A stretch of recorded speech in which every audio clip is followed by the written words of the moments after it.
Assalamualaikum warahmatullahi wabarakatuh. Selamat siang dan salam sejahtera untuk kita semua. Om Swastiastu, Namo Buddhaya, salam kebajikan, Rahayu. Yang kami hormati Ibu Anita dan kawan-kawan. Ada Pak Ardiansah, ada Bu Ariyanti, dan teman-teman lain yang nggak sempat saya sebut satu persatu dari komunitas Enggang Benuanta. Ini sudah masuk ke berapa? 51 ya? 50, Pak. 50. Ya, terima kasih Bu Lolita.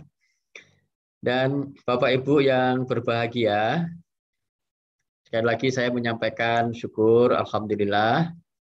Dan memang kita pantas mensyukuri karunia ini, bahwa hari ini kita masih dianugerahi kesehatan, kesempatan untuk senantiasa bersilaturahim sambil belajar gitu ya.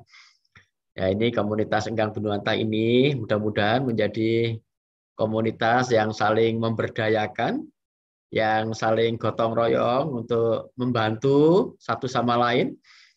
Terutama saya senang sekali Bapak Ibu sekalian yang masih setia dengan Enggang Benuanta ini, menandakan bahwa memang Bapak Ibu sekalian itu ingin memberikan kontribusi yang terbaik untuk anak-anak kita.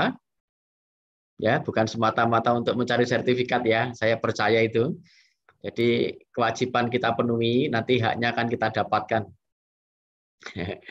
Dan sekali lagi kami sampaikan ketulusan yang sungguh-sungguh pada Bapak Ibu sekalian. Saya mempercayainya, mudah-mudahan di Kalimantan Utara ini nanti 10 tahun ke depan, kita akan melihat perubahan yang luar biasa. Dan saya ingin menyampaikan Bapak Ibu sekalian, memang guru itu saya bilang bahwa perubahan pendidikan itu nggak akan terjadi ya. Kebijakan apapun yang dari kementerian, dari pusat itu nggak akan pernah terjadi kalau di kelas-kelas kita itu tidak berubah. Ya, karena kalau saya analogkan begini, kebijakan dari kementerian yang dituangkan oleh Mas Menteri itu sama seperti mata air yang dari hulu. Ya, mata air yang dari hulu itu ya kita yakini semua yang muncul dari pemikiran kebijakan pusat itu mesti baik gitu.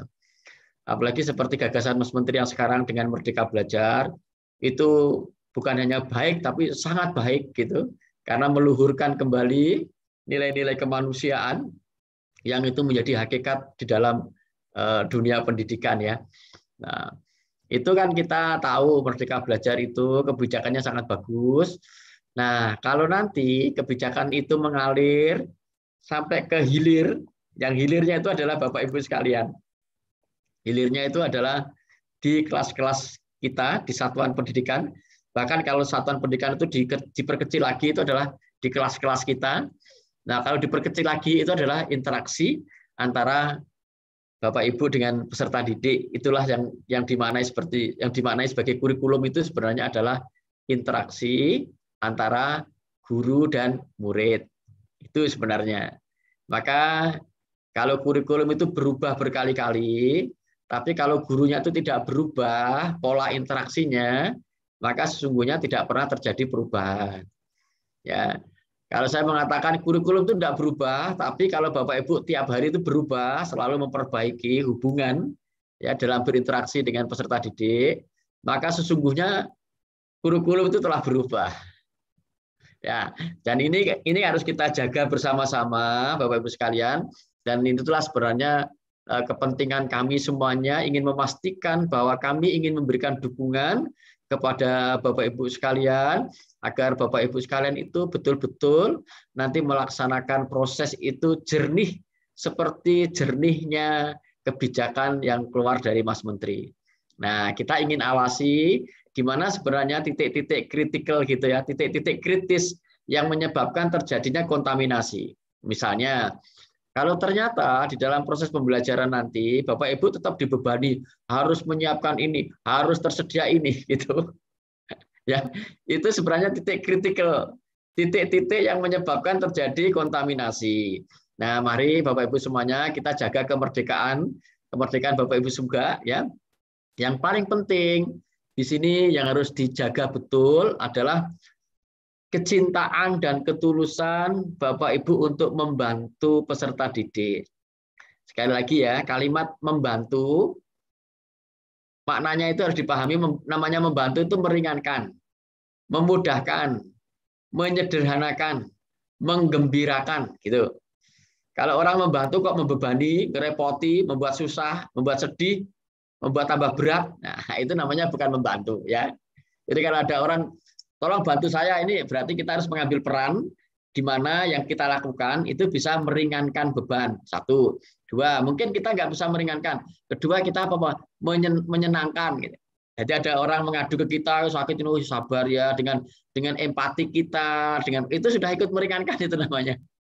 Gitu. Nah, mari kita lakukan apa yang bisa kita perbuat untuk bisa memberikan anak-anak peserta didik kita ini menjadi orang-orang yang pusat untuk kita berikan bantuan. Ya, kita bantu. Kita bantu untuk apa? Ya ini kalau bahasanya Pak Ki Hajar Dewantoro namanya membantu itu menuntun ya, menuntun ke arah yang lebih baik. Ya, menuntun supaya anak-anak ini potensinya berkembang secara maksimal. Ya, dia kemudian nanti akan menjadi manusia yang memiliki keselamatan dan kebahagiaan setinggi-tingginya ya. Ya, untuk dirinya sendiri dan untuk masyarakatnya. Ini maksudnya begini. Anak-anak itu dia bisa selamat itu untuk dirinya, selamat dari kebodohan, selamat dari gangguan orang lain, selamat kita tidak bisa hidup selaras dengan alam, itu selamat. Tetapi dia juga bisa menyelamatkan orang-orang lain gitu. Menyelamatkan orang-orang lain. Bukan dirinya selamat, tapi tidak membuat selamat orang lain. Dia selamat, tidak diganggu orang lain, tapi dia ganggu orang. Gitu. Ini nggak selamat. Ya, dia selamat, bisa hidup dengan damai dengan alam karena dia belajar alam ini tahu kalau musim-musim begini ini menyebabkan banjir, dia bisa menyesuaikan hidup itu dengan alam yang selaras. Gitu. Tapi dia juga berpikir untuk keselarasan orang lain, bukan hanya untuk dirinya sendiri. Lalu seenaknya saja dia membuang sampah sembarangan, mungkin tidak mengganggu dia, tapi bisa mengganggu orang lain. Itu tidak membuat keselamatan bagi orang lain. Lalu kalau dia mengeksploitasi ekonomi seenaknya sendiri, yang penting saya dapat untung sebanyak-banyaknya, itu ya dapat kekayaan yang sebesar-besarnya, tapi tidak memahami bahwa itu bisa membuat penderitaan orang lain. Nah itu bukan pendidikan. Nah yang kita bangun pendidikan itu dia menjadi orang yang selamat, orang yang bahagia, tapi dia juga bisa membahagiakan dan menyelamatkan orang lain. Ini yang dimaknai dengan keluhuran manusia. Jadi memang begitu Bapak Ibu itu kalau kita lihat ya, kita mau menumbuhkan fitrah-fitrah kemanusiaan itu agar anak-anak itu tumbuh nanti menjadi manusia. Ya, kita tahu loh harkat dan martabatnya manusia itu keluhurannya begini. Ini kalau manusia ya.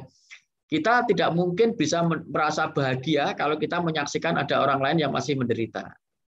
Itu fitrahnya manusia. Dan kita akan tumbuh rasa iba ketika melihat orang lain itu dalam kesengsaraan. Pasti itu. Ya, meskipun orang itu jahat, tapi kalau dia nggak betul-betul menderita itu unsur kemanusiaan kita akan muncul, keibaan. Nah, ini fitrah manusia. Nah, fitrah manusia. Nah, yang mau kita didik anak-anak kita itu agar fitrah kemanusiaannya itu hidup, ya. Supaya dia nanti tumbuh benar-benar menjadi manusia yang bisa membantu dirinya dan membantu orang-orang yang di sekitarnya. Yang dia bisa bahagia dan membahagiakan orang-orang yang di sekitarnya. Yang dia bisa sejahtera dan mensejahterakan orang-orang yang ada di sekitarnya. Ini hakikat dari manusia. Karena itu di dalam keyakinan kita bahwa manusia itu diciptakan oleh Tuhan sebagai pemimpin. Ya, sebagai pemimpin. Ya, meskipun dia lahir paling belakang, katanya manusia itu diciptakan paling belakang. Ya, yang paling pertama sekali itu diciptakan itu adalah batu, air, ya, makhluk-makhluk alam itu. Lalu kedua yang lahir itu tumbuh-tumbuhan, ketiga itu binatang, keempat itu manusia. Jadi binatang itu kakak kita. Ya, lalu kemudian tumbuh-tumbuhan itu kakak kita. Batu, air dan tanah semuanya itu juga kakak kita karena diciptakan duluan katanya begitu. Nah, tapi kita yang lahir di belakang itu diminta oleh Tuhan itu sebagai khalifah. Yang maksudnya khalifah itu yang mengatur untuk kemakmuran dan kemaslahatan. Bukan khalifah itu yang menguasai kemudian sewenang-wenang. Lalu menjadi pemimpin yang sewenang-wenang, bukan begitu. Jadi dia menjadi khalifah itu yang memakmurkan ya dan melestarikan sehingga terjadi kehidupan yang harmonis ya, selaras baik sesama manusia maupun sesama makhluk lainnya. Ini sebenarnya yang mau kita dorong ya. Jadi inilah yang kita maknai sebagai keluhuran. Dan karena itu Bapak Ibu sekalian, ini tugas utama kita agar mari kita perankan dengan sebaik-baiknya. Nah, peran itu bisa kita lakukan kalau Bapak Ibu menjadi orang-orang, manusia-manusia yang diterima oleh anak-anak ya, yang diterima. Yang diterima itu yang dicintai ya. Nah, kita tidak akan benar-benar dicintai kalau kita tidak mencintainya. Jadi cinta itu harus kita lakukan duluan, baru kita berharap dapat cintanya gitu loh ya. Jadi cinta itu kata kerja, prinsip kata kerja itu harus dilakukan. Jadi kita mencintai, baru kita mendapatkan cintanya gitu. Jangan kita berharap untuk dicintai, tapi kita nggak pernah mencintainya gitu. Ya. Nah, karena itulah ya saya berpesan kepada Bapak Ibu sekalian, terutama yang bergabung dalam komunitas Enggang Benuanta, kita ingin menciptakan cinta itu sebagai jembatan autentik yang menghubungkan hati kita dengan anak-anak kita. Nanti kalau ada jembatan, berarti ada perantara yang bisa menghubungkan. Ya, kalau jembatannya itu sudah terbentuk, Bapak Ibu, mudah sekali kita akan mengajak anak-anak, menuntun anak-anak itu untuk mendapatkan fitrahnya sebagai manusia. Ya, ini peran strategis yang kita mainkan di satuan-satuan pendidikan agar nanti satuan pendidikan itu bisa menjadi basis pengembangan peradaban. Bukan hanya untuk anak-anak ya, sebenarnya perannya yang lebih besar itu nanti sekolah-sekolah kita bisa menjadi pusat pengaruh bagi masyarakat yang ada di sekitarnya melalui anak-anak kita ini. Anak yang kita didik ini kalau nanti dia menjadi anak baik, dia mempengaruhi keluarganya menjadi baik gitu.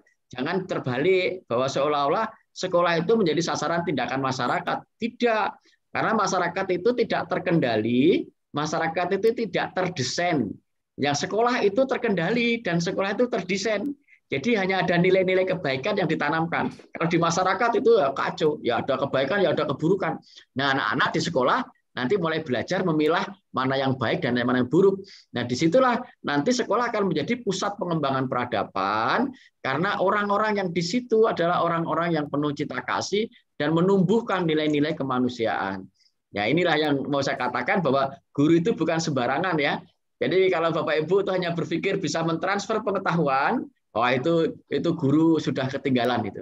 Itu namanya guru yang sudah expired. Jadi guru masa depan, guru yang diharapkan sekarang adalah guru-guru yang bisa mendorong dan menuntun agar anak-anak itu tumbuh ya, tumbuh potensi kodrat kemanusiaannya supaya dia bisa menjadi manusia yang berkembang potensi kemanusiaannya sehingga dia bisa hidup secara manusiawi dan memberikan sumbangan di dalam kehidupan manusia. Nah, ini yang paling penting.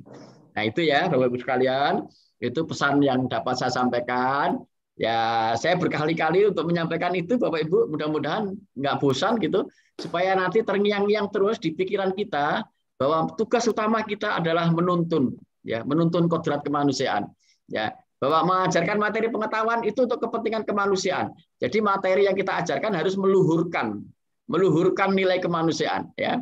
Jadi materi apakah komunikasi kita, hubungan kita, semua itu fokusnya adalah untuk meluhurkan nilai-nilai kemanusiaan, ya, bukan merendahkan nilai-nilai kemanusiaan. Ya, jadi nanti akan menjadi anak-anak yang santun, anak-anak yang hormat, anak-anak yang selalu berkontribusi di mana saja dia berada, dia tidak ingin menjadi beban, tapi dia ingin menjadi nilai tambah, ingin memberi manfaat, ya.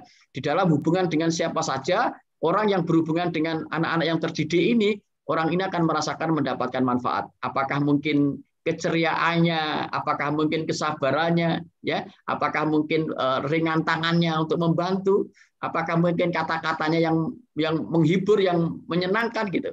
Pokoknya sesuatu yang dirindukan, sesuatu yang diharapkan. Dan ini harus dimulai dari guru-guru hebat kita, ya, di kelas-kelas kita. Mari kita jadikan ada perubahan-perubahan di kelas-kelas kita yang mendorong agar anak-anak ini menjadi manusia yang lebih baik, yang nanti bermanfaat bagi dirinya dan bagi manusia lainnya. Saya kira itu Bapak Ibu sekalian yang dapat saya sampaikan, dan mohon maaf atas segala kekurangan, dan dengan mengharap dari ridho Allah Subhanahu wa taala, mari kegiatan kita mulai, kita buka dengan bacaan basmalah. Bismillahirrahmanirrahim. Bismillahirrahmanirrahim. Pertemuan kita itu diikuti dengan hidayah, sehingga memudahkan apa yang kita niatkan kebaikan ini, dan mudah-mudahan juga memberikan manfaat. Terima kasih. Saya akhiri. Wassalamualaikum warahmatullahi wabarakatuh. Selamat siang dan salam sejahtera untuk kita semua. Om Swastiastu, Namo Buddhaya, salam kebajikan rahayu.